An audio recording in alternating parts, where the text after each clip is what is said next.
Good morning, friends in spirit. Again, I welcome you just in the interview session. In the area that is thought to be Sainik Nagar, perhaps, and it is the chamber of a lawyer, respectable one. And as I tell you that, my motto here is not to make it to be really supposed to be political, but to make it to be really supposed to be inspirational. Who knows? Two of the words of a person can change the life of a person. It knows you. This time, it is one of the senior lawyer with me, Mr. Ajay Kumar Jha, and I'm sitting in a chamber. He will give his introduction, and after that we will be having just a similar or simple conversation relating multifarious area of life like this. Over to Mr. Jha. Mr. Jha. Thank you. My name is Ajay Kumar Jha. Yeah. By profession, I am an advocate, and from last 15 years, I am in this profession. And my area of practice is almost penal, and I am on day-to-day basis. I am attending the proceeding of the courts in High Court and all district courts in Delhi. I am having my chamber in Dwarka Court, and I am having my office in Uttam Nagar, near Nawada metro station. And right now you are in my office. So please. From where did you get your LLB and did you get your LLM or something like that? No. LLB. I am LLB. I have completed my LLB from my hometown. My hometown is Purnia. And I completed my BCom, and thereafter I completed my LLB from Purnia University. And thereafter I started my practice in Delhi. Now a simple question. In general, I don't see it over there. Maybe Munger court is there, Bhagalpur court is there. Or recently I saw one of the court, I think, 30,000. It knows you. Exactly.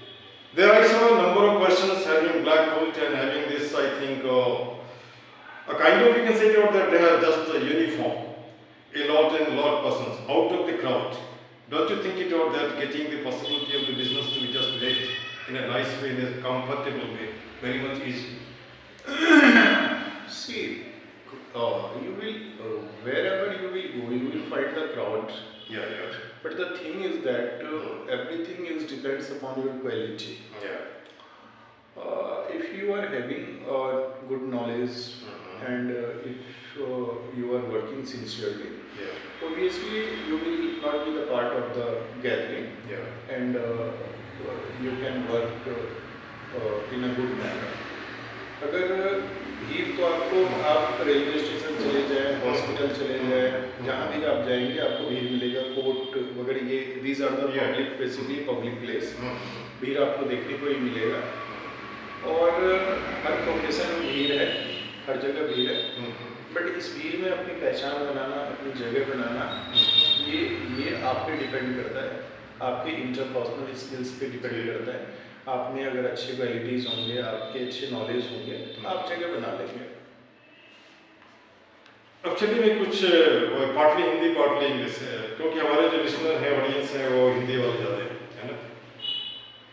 अब अगर मैं teacher नहीं होता तो आपके कैसे ही होता. उस दिन में मैंने बताया था कि 2 पार्ट हमने किया था, 3rd पार्ट इसलिए छूट गया कि चूंकि सर्विस चल. जी. चलिए, यहाँ से तो कुछ नहीं. आगे जैसे इन जनरल होता क्या है, लोग कोशिश करते हैं कि डॉक्टर्स के पास नहीं जाएं, लॉयर के पास नहीं जाएं, लेकिन हमारे समाज की संरचना ऐसी है कि लोगों को जाना ही पड़ता है. लोग बीमार पड़ते हैं, जो केस में तो बीमार पड़ते ही हैं, झगड़ा करते ही हैं, केस बनता ही है, तो लॉयर के पास जाना ही पड़ता है. अब यहाँ पर सवाल उठता है कि क्या लगता है कि जैसे मान लीजिए कि हमारे जो लॉयर्स प्रोफेशन हैं, मैं समझता हूँ नॉर्मल प्रोफेशन, क्योंकि ये भी काम अच्छे करते हैं, समाज को सेटल करते हैं, लेकिन समाज की मानसिकता तो मैं बदल नहीं सकता, है ना. तो वहाँ पर जैसे मालूम ढेर सारे लोग ऐसे हैं जिनके पास सब कुछ होते हुए भी पैसे नहीं है, लेकिन वो केस नहीं कर सकता. जैसे राजेंद्र सिंह बिष्ट ने हमको कहा कि शायद अगर ऐसा कोई आदमी मिलता है, मैं बिना पैसे का उसका केस कर दूँ, है ना.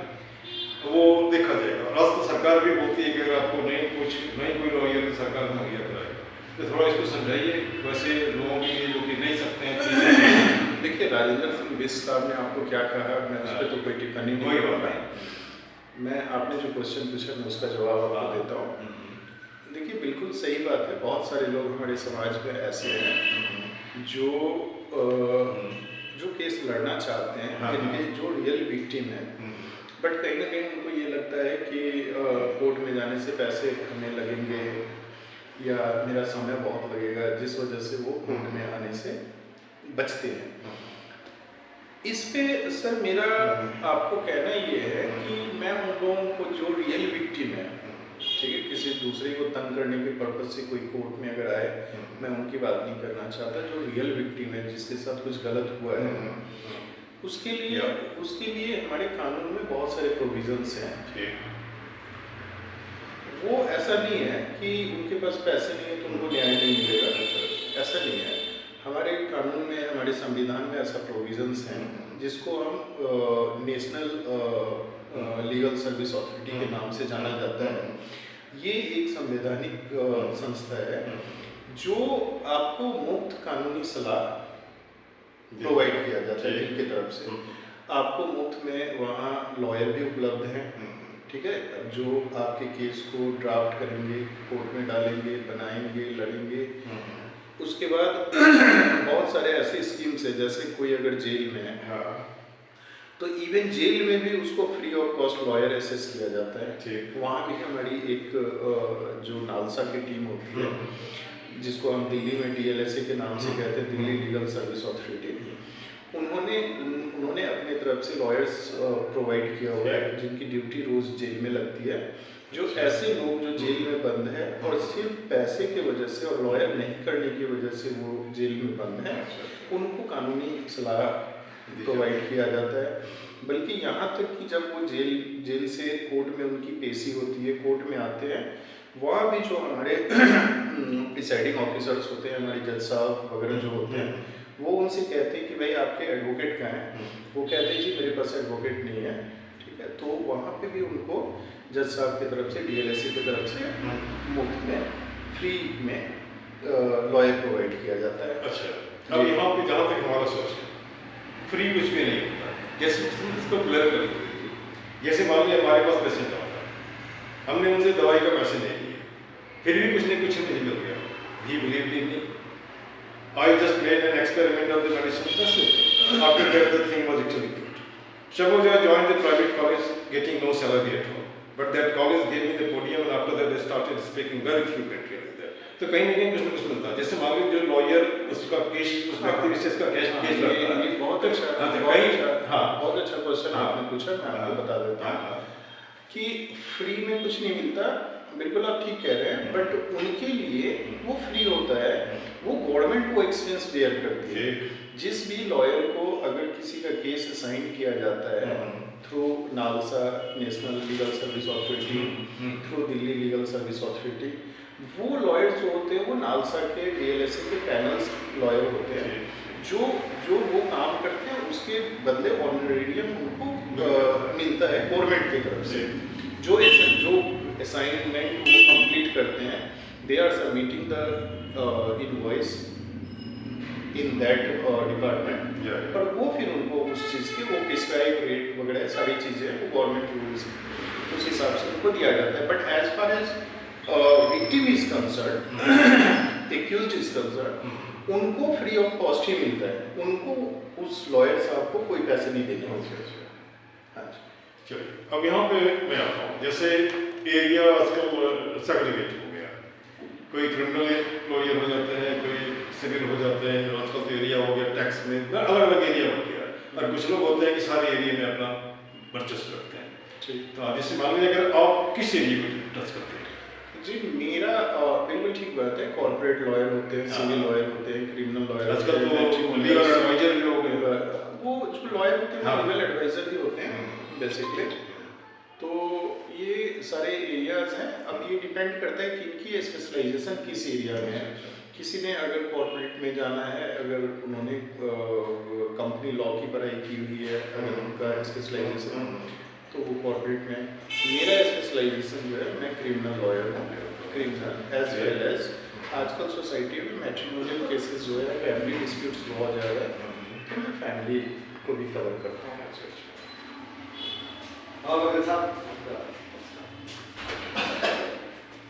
क्रिमिनल लॉयर में मुझे लगता है कि आज जो सिचुएशन है वहाँ पे इसकी ज़्यादा जो है ना क्राइम हर जगह हो रहा है, जिस तरह का हो, ओपन हो और सेक्रेट हो, जैसे कि अब थोड़ा मैं इस एरिया में आपको लेकर आना चाहता हूँ। साइबर क्राइम, इनोसेंट लोग हैं, उनको नहीं पता कहाँ क्या करना नहीं करना, कहीं ना कहीं फंस जाते हैं, और फंस जाते हैं तो उससे कैसे बचाया जा सकता है, कैसे लोग अपने आप को बचा सकते हैं? देखिए, बहुत आपने जो है ये बर्डिंग क्वेश्चन की है। आजकल सोसाइटी के अंदर जो साइबर क्राइम है, जैसे जैसे जैसे कंप्यूटर की रिवॉल्यूशंस वगैरह हुई है, साइबर की चीज़ें आई हैं, वैसे वैसे साइबर क्राइम का रेशियो बहुत ज़्यादा बढ़ गया है। तो इसमें मेरा जो लोगों को सलाह होगा साइबर क्राइम से बचने के लिए, एक तो कोई भी आपके पास मैसेज आता है, ठीक है, वो आपको ज़रा सा भी सस्पिशियस लगे, जैसे कई बार मैसेज आएंगे आपके पास कि भाई आपको 25 लाख की लॉटरी लग गई है, अच्छा, आप इस लिंक पे क्लिक करके, ठीक है, और इन्फॉर्मेशन आप प्रोवाइड करके आपके अकाउंट में पैसे आ जाएंगे, ठीक है। कई बार आपके पास फ़ोन कॉल्स आते हैं कि मैं जी फलाने बैंक से बोल रहा हूँ, आपका अकाउंट है, आपका अकाउंट फ्रीज हो गया है। तो बहुत मतलब अलग अलग टाइप के हमारे पास बहुत सारे केसेस आए हैं इस टाइप के। तो इससे बचने का सिर्फ एक ही उपाय है कि आप किसी के लालच में ना पड़े, कोई अनआइडेंटिफाइड लिंक को क्लिक करके अपनी इंफॉर्मेशन शेयर ना करें। अच्छा, दो छोटा सवाल हो गए क्योंकि आपके आगे नहीं प्लीज। अब यहाँ पे एक सवाल और मैं पूछना चाहता हूँ इन जनरल, इसको खराब नहीं पाएंगे। मैंने एक प्रवचन में सुना था किसी अवस्थी जी को कहते हुए, अदालत इसका मतलब है आओ दो और आदत लगाओ, date date date date, no settlement, दारोगा दो रोके ये गाके, शिकायत करने वाले को भी देना पड़ता है और जिसके अगेंस्ट में शिकायत करता है उसको भी देना पड़ता है। इस विषय में कुछ बताएंगे आप? लोग इससे हड़कते हैं, कैसे जाए वहाँ नहीं जाए। देखिए, ये दो चीज़ें आपने पूछी। एक तो आपने पुलिस के प्रोस्पेक्ट्स, कोई बात नहीं, सब जुड़ा हुआ है। मैं आपको बता दूँ, जहाँ तक आपने पुलिस के प्रोस्पेक्ट्स में पूछा है, तो इस सवाल पुलिस के सवालों का जवाब पुलिस वाले देंगे ज़्यादा अच्छे से।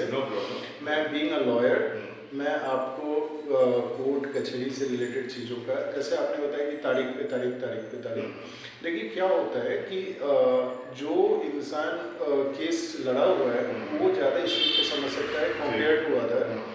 होता क्या है कि एक लिटिगेशन जो होती है उसमें मल्टीपल पर्सन्स की इन्वॉल्वमेंट होती है। जैसे एक क्रिमिनल केस को आप ले लीजिए, एक क्रिमिनल केस में प्रोसिक्यूशन होता है जिसको सरकारी वकील, ठीक है, कहते हैं, नहीं आप तो समझ जाएंगे, मैं तो आम पब्लिक को भी समझाना है ना।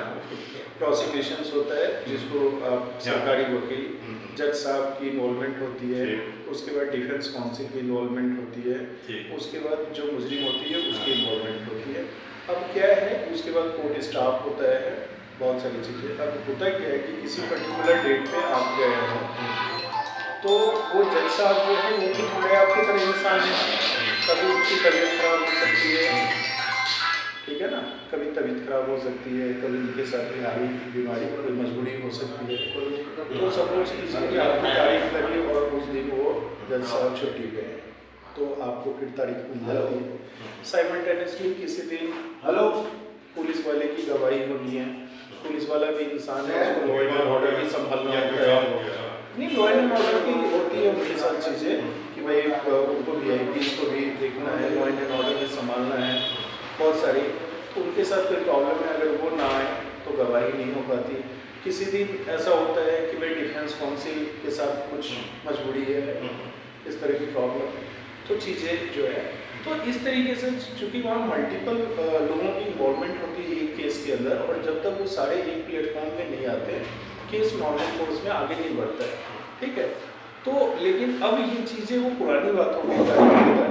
अब जब से हमारा कंप्यूटराइज जब से अब तो कोर्ट भी इस चीज़ को नोटिस कर रही है, जुडिशियरी इस चीज़ को बहुत क्लोज मॉनिटरिंग कर रहा है, वो भी समझ रहा है, तो वो फास्ट ट्रैक कोर्ट बना के उस चीज़ को स्पीडी ट्रायल करा के बहुत सारी चीज़ें, तो अब इसमें रिफॉर्म्स आए हैं।